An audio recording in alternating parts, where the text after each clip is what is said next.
अगर ये fundamental right जैसा है और इनमें कभी विवाद होता है कि ये बड़ा या ये बड़ा, नया वाला लॉ बड़ा या फिर फंडामेंटल राइट बड़ी, हमेशा कौन जीतेगी? Fundamental right. आप कितनी भी बड़ी पोजीशन पे होगे, कुछ भी होगे, आपको लॉ एक साथ ट्रीट करेगा until and unless you are the president of the country. ये अगर आपको कहानी याद है, लिख के दे रहा हूँ, आर्टिकल 19 आपसे कोई सोते में भी पूछ लेगा, आप आराम से पूरा निकाल दो। आपको अपने ही खिलाफ गवाह नहीं बनाया जा सकता forcefully. Hello everybody, welcome to the lecture number 4 of Nexus 2.0 batch. इसके पहले वाले लेक्चर्स में हम लोगों ने कॉन्स्टिट्यूशनल लॉ के कोर कॉन्सेप्ट्स को चालू कर दिया था एक तरीके, ठीक है। अब जब वो कोर कॉन्सेप्ट्स हम स्टार्ट कर चुके थे, तो उसके बाद अब हम आ रहे हैं सबसे ज्यादा इंपॉर्टेंट टॉपिक, जो कि है फंडामेंटल राइट। अब फंडामेंटल राइट के बारे में अगर मुझे आपको बताना हो तो this is described in the part 3 of the constitution of India. ठीक, पार्ट 3 जो होता है अपना कॉन्स्टिट्यूशन ऑफ इंडिया का, उसमें फंडामेंटल राइट्स के बारे में बताया गया। ठीक है, एक इंपॉर्टेंट पॉइंट ये हो गई। दूसरा इंपॉर्टेंट पॉइंट आपके लिए हो जाता है कि this is only for the people. जानवरों के लिए नहीं है फंडामेंटल राइट, कंपनीज के लिए नहीं है फंडामेंटल राइट, सिर्फ और सिर्फ भारत के नागरिकों के लिए फंडामेंटल राइट है। ये कंसेप्ट हमने कहाँ से लिए? ये हमने बोरो करा है यूएस के कॉन्स्टिट्यूशन से। यूएसए में फंडामेंटल राइट्स का कंसेप्ट सबसे पहले देखा गया, उनके कॉन्स्टिट्यूशन से हमने ये बोरो करी थी। दूसरी चीज अब इसमें अगर मैं बताऊं तो ये सस्पेंड कौन कर सकता है? सस्पेंड कौन कर सकता है फंडामेंटल राइट्स को? फंडामेंटल राइट्स को सस्पेंड करने की सिंगल पावर है प्रेसिडेंट के पास। Only the president of India can suspend the fundamental rights. कैसे? इमरजेंसी लगाकर। ठीक, उसके बाद इसको अबॉलिश कौन कर सकता है? अगर आपको कोई फंडामेंटल राइट हटानी है ऑल टुगेदर, जैसे राइट टू प्रॉपर्टी हटाई गई, तो ये कौन हटा सकता है? ये पार्लियामेंट हटा सकता है। ठीक, अब इसके बाद पार्लियामेंट हटा दिया, अब इसको प्रोटेक्ट कौन करेगा? गार्जियन या प्रोटेक्टर। प्रोटेक्ट करने वाला इज द सुप्रीम कोर्ट। तो हर किसी के अपने अपने फंक्शंस हैं फंडामेंटल राइट को रिलेट करते हुए। ठीक है, अगर सस्पेंड करनी होगी, थोड़े टाइम तक के लिए रोकना होगा उसको, तो वो कौन करेगा? वो करेगा प्रेसिडेंट। अगर इसको अबॉलिश करना होगा, ऑल टुगेदर हटाना होगा, तो कौन करेगा? पार्लियामेंट। उसके बाद अगर इसको प्रोटेक्ट करना होगा तो कौन करेगा? सुप्रीम कोर्ट, या फिर हम एक और ऐड कर दें अगर इसमें, तो हाई कोर्ट। ठीक, एचसी और एचसी बोला जाता है। इसके बाद फंडामेंटल राइट्स को कुछ 5 अलग पार्ट्स में बांटा गया है। सबसे पहला आ जाता है इक्वालिटी। हमारे देश का जब कॉन्स्टिट्यूशन बन रहा था तो उनकी प्रायोरिटीज हैं ये जो 5 पार्ट्स हैं। दूसरा हो गया फ्रीडम। जो कॉन्स्टिट्यूशन मेकर्स के जो प्रायोरिटीज हैं कॉन्स्टिट्यूशन बनाते हुए, वो उसकी बात हो रही है। एक्सप्लॉइटेशन, लोगों का बहुत एक्सप्लॉइटेशन होता था, तो उसको रोकने के लिए ये है। फिर रिलीजियन, और फिफ्थ पार्ट है माइनॉरिटीज। भारत देश जो है वो माइनॉरिटीज भी काफ़ी ज़्यादा हैं, इसमें बहुत कल्चरल मिक्स है हमारी कंट्री में। ये कुछ प्रायोरिटीज थी, तो वो यहाँ पर बताई गई हैं। अब यहाँ पर अगर मैं बात करूँ, आर्टिकल 14, 15, 16, 17, 18, इसकी बात करते हैं। इक्वालिटी की बात करते हैं। फ्रीडम 19, 20, 21, 22 एंड 20, हाँ 22 तक। ठीक, एक्सप्लॉयटेशन 23, 24, फिर उसके बाद रिलीजियन 25, 26।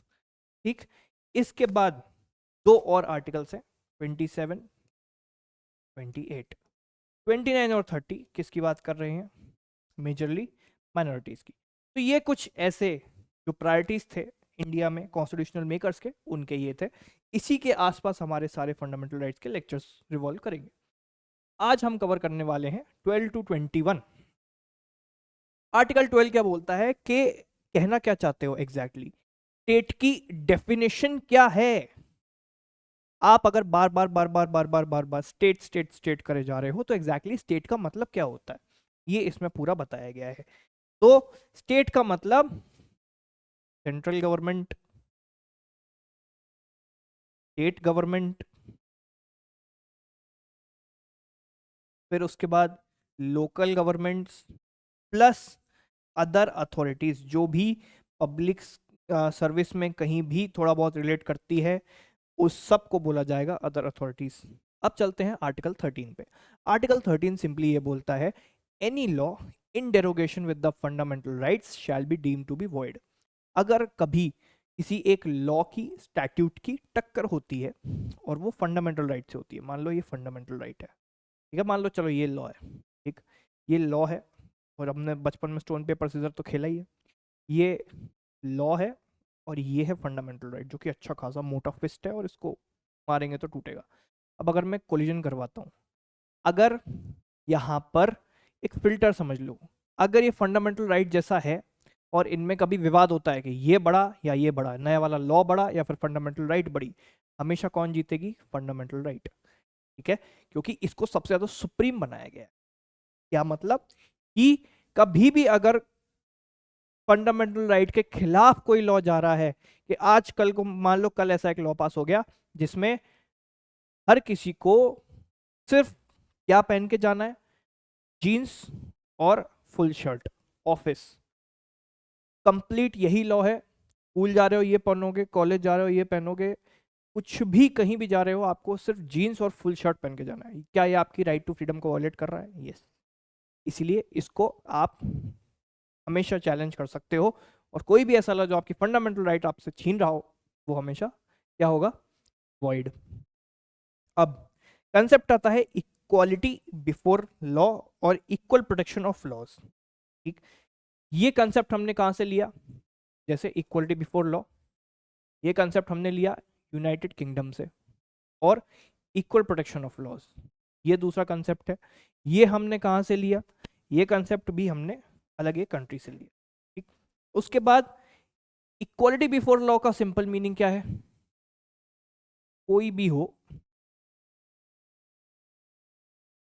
लॉ के सामने सब बराबर।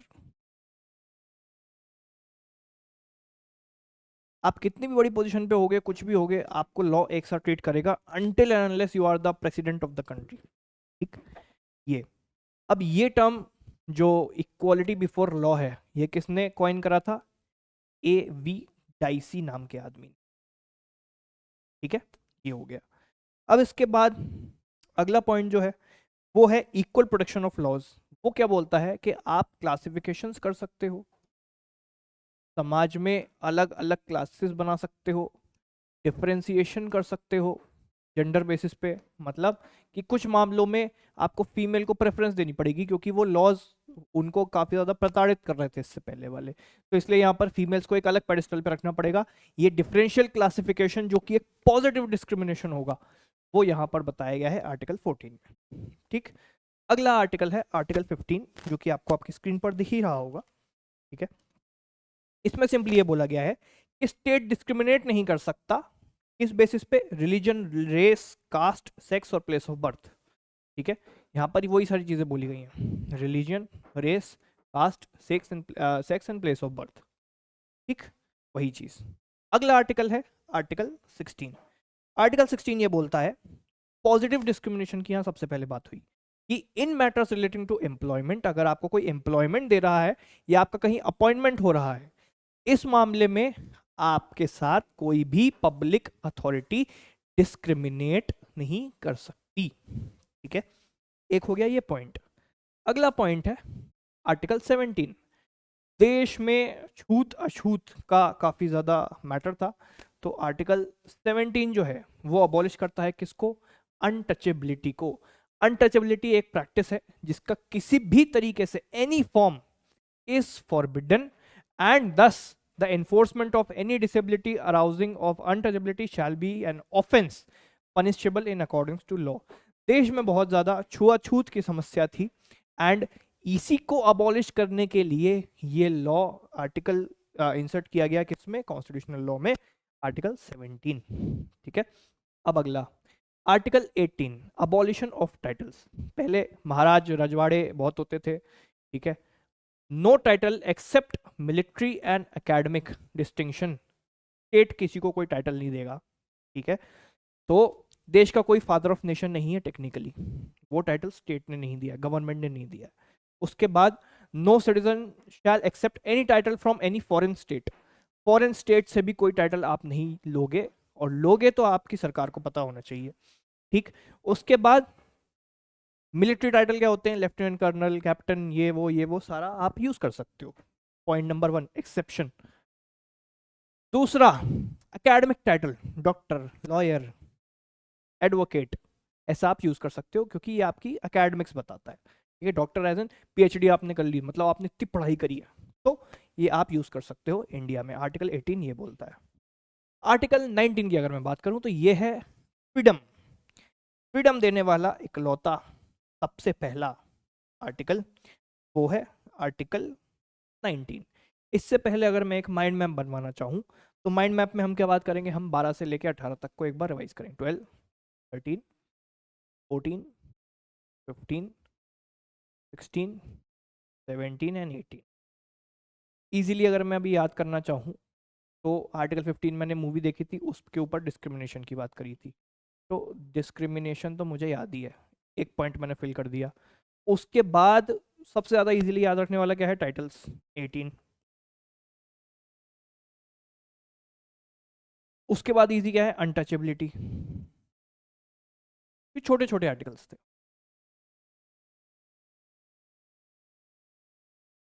ठीक है। 3 हमने भर दिए हैं।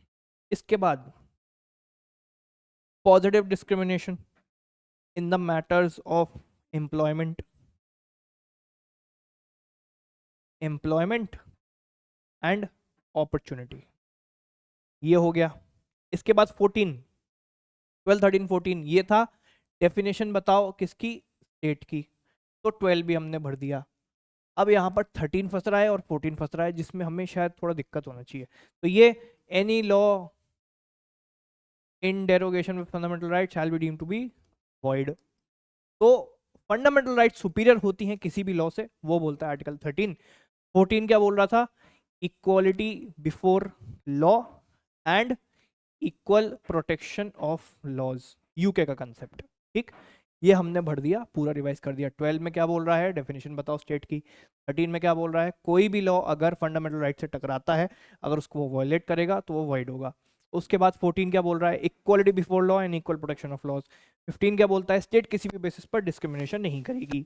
16 क्या बोलता है, पॉजिटिव डिस्क्रिमिनेशन कर सकती है in the matters of employment, किसी भी एक पर्टिकुलर कास्ट या फिर किसी भी चीज़ को, किसी भी कैटेगरी को अपग्रेड या फिर अपलिफ्ट करने के लिए, ठीक। उसके बाद 17 बोलता है अनटचेबिलिटी, 18 बोलता है टाइटल्स। तो यहाँ पर हमने कर लिया रिवाइज। अब हम चलते हैं 19 पर। 19 का सबसे पहला आर्टिकल बोलता है 19 क्लॉज 1 क्लॉज ए, आपके पास freedom of speech and expression है, ठीक। देश में आप कुछ भी बोल सकते हो, कुछ भी एक्सप्रेस कर सकते हो। दूसरा क्या बोलता है, आप कहीं भी पीसफुली असेंबल हो सकते हो विदाउट आर्म्स, आर्म्स मतलब हथियार। तीसरा क्या बोलता है, टू फॉर्म एसोसिएशंस और यूनियंस, आप कुछ भी ग्रुप्स बना सकते हो, एसोसिएशंस बना सकते हो, यूनियन बना सकते हो। चौथा क्या बोलता है, कहीं भी आप देश में फ्रीली मूव कर सकते हो, अपनी टेरिटरी बना सकते हो। और ई क्या बोलता है, कहीं भी आप सेटल डाउन कर सकते हो किसी भी पार्ट ऑफ द कंट्री में, ठीक है। एफ क्या बोलता है, ये था राइट टू प्रॉपर्टी, आप कहीं भी प्रॉपर्टी खरीद सकते हो। तो ये हो चुका है अब अबॉलिश, इसको आगे भेज दिया गया है। जी क्या बोलता है, आप कोई भी प्रोफेशन प्रैक्टिस कर सकते हो, कोई भी ऑक्यूपेशन कर सकते हो, कोई भी ट्रेड कर सकते हो जो आप चाहो, ना सिर्फ जो आपके पेरेंट्स चाहें बल्कि जो आप चाहो, ठीक है। अब अगर मैं इसको और अच्छे से समझाना चाहूँ, सबसे पहली चीज़ तो ये कहाँ से हटा, ये जो आर्टिकल 19 क्लॉज एफ है, 19 क्लॉज 1 क्लॉज एफ, इसको हटा दिया गया था 44th अमेंडमेंट से,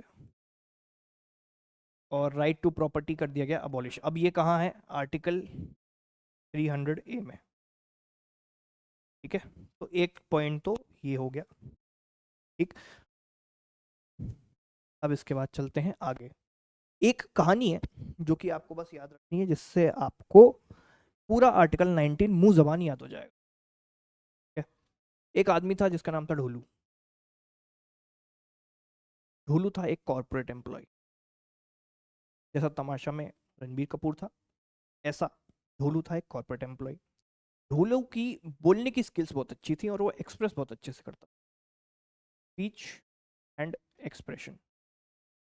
यहाँ तक हम क्या समझे, ढोलू था एक कॉर्पोरेट एम्प्लॉय जिसकी स्पीकिंग स्किल्स बहुत अच्छी थी, तो लोग इसको सुनने के लिए क्या करते थे, असेंबल करते थे, पीसफुली करते थे, आर्म्स थोड़ी लाएंगे, असेंबल और आर्म्स थोड़ी लाएंगे। पीसफुली सुनने के लिए आते थे लोग इसको, कॉलेज में अपने ऑफिस में बैठा है, लोग सुनने आ गए, बैठने आ गए। अब इन्होंने बनाया कि भाई ढोलू भाई तो बहुत ही अच्छा बोलते हैं, तो इन्होंने बना दिया एक एसोसिएशन, ढोलू फैंस क्लब। इन्होंने उसका नाम रखा Dholu fans club, DFC, Dholu fans club. अब ढोलू भाई ने सोचा कि जब मुझे इतना ज़्यादा रिकॉग्निशन और वैलिडेशन मिल ही रहा है, तो क्यों ना मैं कहीं और जाके एक बार प्रवचन दे के आऊँ, सुना के आऊँ लोगों को। तो ढोलू भाई गए गोवा। गोवा लोगों को ये अपने प्रवचन देने गए, क्योंकि इनके पास पूरे देश में कहीं भी फ्रीली मूव करने का राइट था, ठीक है, फ्रीली मूव कर सकते थे, ठीक। वहां पे गए, वहां पर इनको रहना पसंद आया। फिर अब जब ये वहां पर बोल रहे थे तो इनको वहां की सीनरी बड़ी पसंद आई, तो इन्होंने सोचा क्यों ना वहीं घर बना लिया जाए। वहां पर इन्होंने प्रॉपर्टी खरीदी और रिसाइड वहां पर वो रहने लगे। अब इन्होंने सोचा कि यार जब मेरे सेमिनार्स इतने बढ़िया होते हैं, जब लोग मुझे सुनना इतना पसंद करते हैं, तो क्यों ना मैं फाइनली जब यहाँ पर रह ही रहा हूँ, कॉर्पोरेट जॉब छोड़ ही दूँ, वर्क फ्रॉम होम भी क्यों करूँ। इसने क्विट कर दी अपनी कॉर्पोरेट जॉब और अब ये बन गए डीजे, क्योंकि इनके पास क्या था, फ्रीडम था कि कुछ भी बन सकते हैं। तो ये फाइनली अब कहलाने लगे क्या, द ग्रेट डीजे ढोलू। तो डीजे ढोलू जो हैं, उनकी अगर कथा आपने रिवाइज करी हो तो आपको कैसे पता लगेगा। आर्टिकल 19, कोई भी आदमी 19 क्लॉज 1 क्लॉज ए में he has the freedom to speak and express whatever he thinks. Article 19 clause 1 clause B, assembly without arms। फिर उसके बाद आर्टिकल 19 क्लॉज 1 क्लॉज C क्या बोलता है, एसोसिएशन, आप कोई भी एसोसिएशन बना सकते हो, ढोलू के फैंस ने एसोसिएशन बनाया, ढोलू कहीं भी जा सकता है। आर्टिकल 19 क्लॉज 1 क्लॉज D क्या बता रहा है कि ढोलू कहीं भी मूव कर सकता है, तो वो गोवा चला गया। फिर उसके बाद अगला आर्टिकल क्या बता रहा था, आर्टिकल 19 क्लॉज 1 क्लॉज E, वो क्या था कि ढोलू कहीं भी रिसाइड कर सकता है, ठीक है। प्रॉपर्टी वाला जो F है वो तो ओमिट हो गया, तो लास्ट में क्या बचा, practice 19 clause 1 clause G, freedom to practice propagate, कुछ भी, प्रैक्टिस प्रोपोगेट नहीं, कोई भी आप बिजनेस कर सकते हैं, कोई भी प्रोफेशन अपने चॉइस का चूज कर सकते हैं। ये अगर आपको कहानी याद है, लिख के दे रहा हूं, आर्टिकल 19 आपसे कोई सोते में भी पूछ लेगा, आप आराम से पूरा निकाल दोगे, ठीक है, समझ गए, क्लियर है। अब आप जब पढ़ोगे कि आर्टिकल जो राइट टू प्रॉपर्टी वाला था, वो दो तरीके का था। सबसे पहला तो राइट टू प्रॉपर्टी दो जगह से हटाया गया, वो दो जगह में ऐसा क्या स्पेसिफिक था, राइट टू प्रॉपर्टी दो जगह था। सबसे पहला वो था आर्टिकल 31 में, यहाँ पे क्या था, यहाँ पर बात हो रही थी एंसेस्ट्रल प्रॉपर्टी की, उसके रिगार्डिंग लॉज और वो सब सारा का सारा यहाँ दिया हुआ है।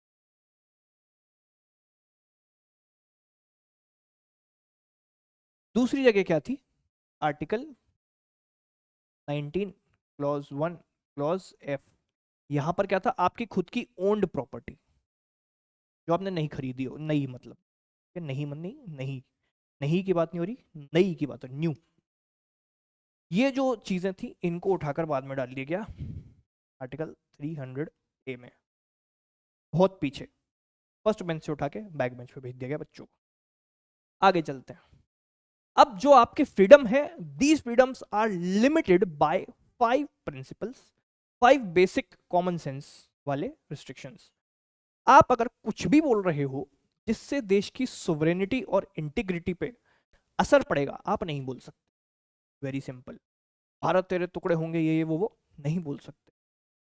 देश की सिक्योरिटी पे अगर खतरा है कि आपको कोई ऐसी न्यूज पता है, आप रॉ में काम करते हो, आपने जाके मीडिया पे बोल दिया, अरे मैं तो कुछ भी बोल सकता हूँ, नहीं बोल सकते हो, ठीक, सिक्योरिटी पे खतरा है। हमारे जिन देशों के साथ संबंध अच्छे हैं, हम इजराइल के साथ मान लो बहुत अच्छे दोस्त हैं, हम उनसे प्रॉपर व्यापार व्यापार सब करते हैं, सारा ट्रेड हो रहा है। आप जाके इजराइल के भड़काऊ भाषण बोल रहे हो, लोगों को भड़का रहे हो इजराइल के खिलाफ, हमारे फ्रेंडली रिलेशंस खराब हो रहे हैं ना उसके चक्कर में। ये पब्लिक ऑर्डर, मोदी जी ऐसे, मोदी जी वैसे। अब अगर जनता को मोदी जी की ही बात सुननी है या फिर किसी एक रैंडम लीडर की बात सुननी है, आप उसके खिलाफ बोले जा रहे हो और उससे जनता भड़क रही है। पब्लिक ऑर्डर ये बाद में आया था AK गोपालन के केस से, ठीक है, पब्लिक ऑर्डर, ठीक है। तो ये पूरा AK गोपालन नहीं, एक दूसरा केस था, वो बताऊंगा मैं कंफर्म करके कौन सा केस था, AK गोपालन नहीं था बट। तो एक है ये वाला पॉइंट, ठीक। और फिफ्थ पॉइंट है decency and morality. Public stage पे जाके रैंडम जेंडर के बारे में रैंडम कुछ बोलना, गालियां बकना, कुछ करना, ये सब नहीं चलता क्योंकि डिसेंसी एंड मोरालिटी का इस पर रिस्ट्रिक्शन लगे, ठीक है। तो एक हो गया, ये सारे पॉइंट हैं जो कि रिस्ट्रिक्शंस हैं proper. Freedom of speech and expression, फिर आर्टिकल 19, ये अगला है कि आप असेंबल, एवेंजर्स असेंबल। उसके बाद अगला कि आप एसोसिएशंस बना सकते हो।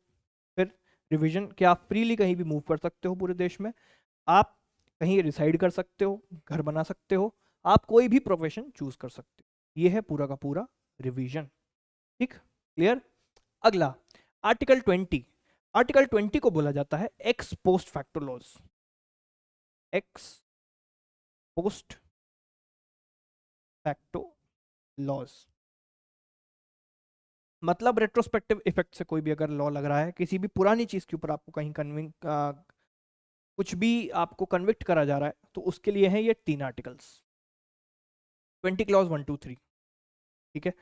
इन 3 आर्टिकल्स में क्या है, इन 3 आर्टिकल्स में धीरे धीरे करके देखते हैं क्या है, ठीक। 21 का 20 क्लॉज 1 पहला क्या बोलता है कि नो रेट्रोस्पेक्टिव पनिशमेंट।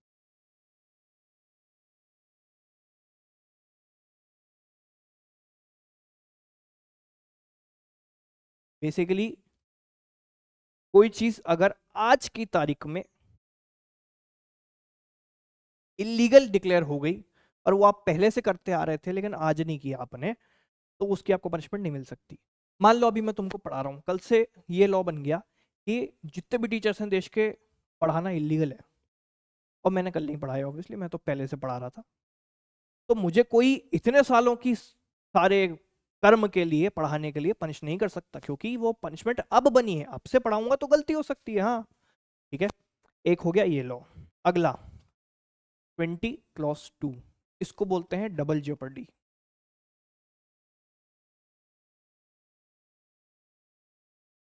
बेसिकली आपको किसी भी ऐसे ट्रायल में जहां से आप या तो अक्विट हो चुके हो, मतलब छूट चुके हो, या फिर कन्विक्ट हो चुके हो, मतलब जेल हो चुकी है, सेम फैक्ट्स के लिए वापस से आपको कोर्ट में नहीं घसीटा जा सकता है।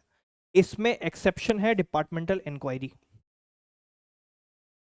इसी पर क्वेश्चन बनता है, डिपार्टमेंटल इंक्वायरी हो रही कितनी बार हो सकती है, एक्सेप्शन है वो। फिर उसके बाद अलग फैक्ट्स अगर आ गए, न्यू फैक्ट्स केस में, तो केस आपका रीओपन हो सकता है और आपके ऊपर डबल जेopardy नहीं लगेगा, आप नहीं लगा सकते, ठीक है। अगला पॉइंट 20 क्लॉज 3। 20 क्लॉज 3 क्या बोलता है, राइट अगेंस्ट सेल्फ इंक्रिमिनेशन।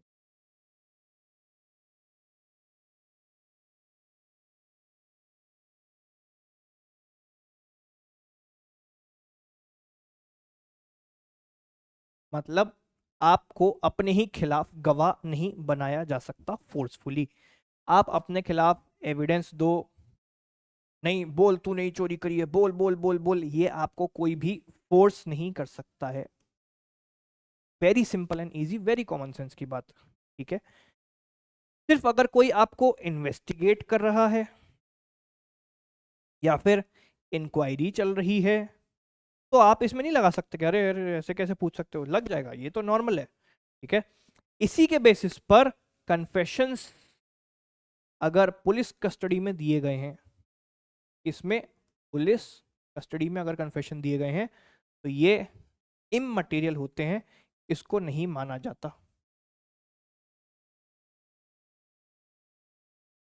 ठीक है, क्लियर।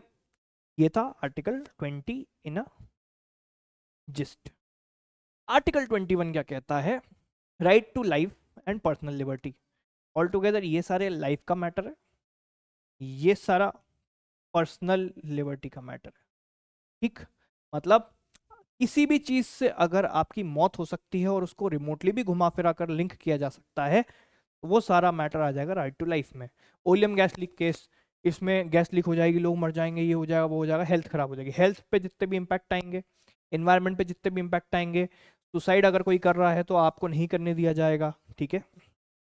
जिस भी तरीके से आप अपनी जान ले सकते हो या कोई दूसरा आपकी जान ले सकता है, सरकार का ये हक बनता है और ड्यूटी बनती है कि आपको वो रोकें, और उस आदमी को भी रोकें, उस पर्टिकुलर ऑर्गेनाइजेशन को भी रोकें जो आपकी हेल्थ खराब करेगा, जिसके थ्रू अल्टीमेटली आपकी डेथ हो सकती है, ठीक है।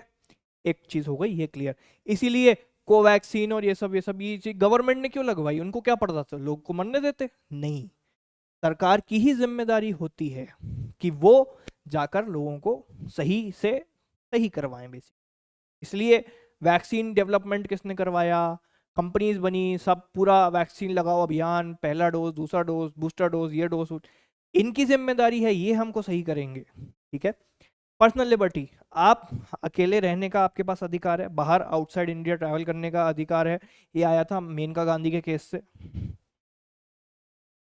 मेनका गांधी का केस था उससे आया है। उसके बाद राइट टू प्राइवेसी, के एस पुट्टास्वामी जजमेंट 2017 से ये आया। फिर उसके बाद जोसेफ शाइन, कि आपके पास पूरी लिबर्टी है, किसी के भी साथ सो, किसी के सब के साथ जो करना है करो, ठीक है। ये आया जोसेफ शाइन मामले से। ये कब था? 2018 का, ठीक है। तो ये पूरा था इस क्लास में। आई होप ये क्लास आपको पसंद आई हो। एंड इसके बाद अगले लेक्चर में हम पढ़ेंगे 22 से लेकर 35 तक के articles. Thank you so much guys.